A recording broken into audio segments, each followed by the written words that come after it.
Medical emergency. My dad, he's laying there. Don't move. And he thinks he is close to paralyzed. He thinks if they move, he'll probably be paralyzed. Copy that, CNT 4. The base hospital. Zach called and said, Grandma, we need you immediately. Dad fell on a stake, and I called 911. It's usually the ghost hour, the 10 o'clock to 11 o'clock, the end of our shift when all the major traumas happen. He fell from a tree, impaled object. He's stabbed. He's stabbed. He has something in his back. It's metal. It's something metal. He can't feel his legs. And he's bleeding. Okay, so like a tree. It went through his lower back into his pelvis. I'm expecting to transfuse a lot of blood on this patient. I'm expecting there to be a large vessel injury and that he's going to bleed out. I'm concerned he's going to bleed out. So do you know what happened? We have an avocado tree in our backyard. He was picking them, and there's a big dip. He didn't see it. He flipped over, and he fell down. He's laying there. I can't get to all of the potential injuries. The best place for us to look is through a front approach. And obviously, with 12 inches of metal sticking out of his back, we couldn't lay him on his back. We had to cut the fence post off at the skin. So I immediately asked one of the nurses to call engineering. I wasn't really sure what we were going to be up against, so I tried to grab a little bit of everything. I was thinking I was just going to drop the stuff off, but they asked me to meet them in the OR. I had no idea that it would be me in that operating room.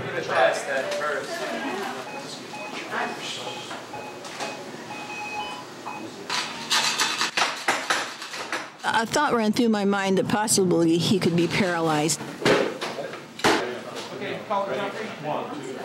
We had to cut off about a foot of it just to get him onto the bed, and there was the second foot was still inside of him. Once we turned him over, I could feel the other end of the metal object in his abdomen down. That's how we can get that thing out. We found a way that we thought that it would be safe to pull the metal object out, put some vice grips on that, literally. You guys have blood, right?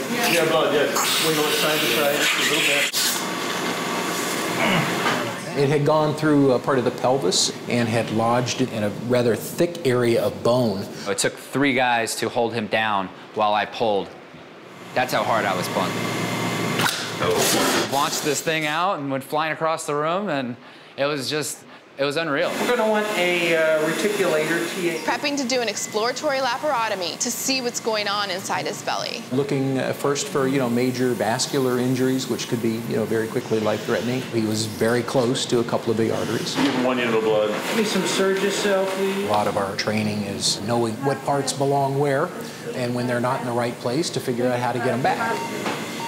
It was really, really dark, so you couldn't really see good down here. We only had flashlights. The rest of the time was literally pitch black. So it was about right here.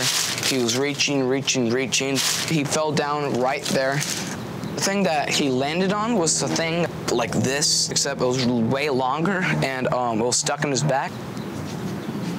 I landed, and I didn't want to panic my kids at first, so I started trying to move. And I couldn't move my torso, I couldn't move anything. So God, and then I tried to move my feet, my toes.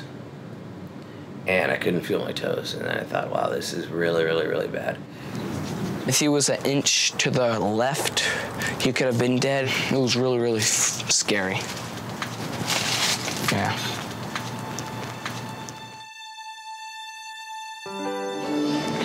Legs work fine. Everything works fine. Lucky guy. Incredibly lucky guy. Impalements are not exactly routine for, I don't think, any trauma surgeon. To think about having a foot-sized piece of steel inside of you. Yeah. And survive.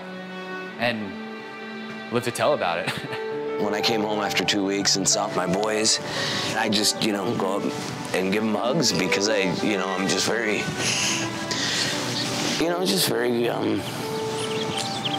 glad. It really strengthened that gratitude that I have for having these wonderful kids in my life. And here's the work order, and it says, assisted in surgery to remove fence posts from patient.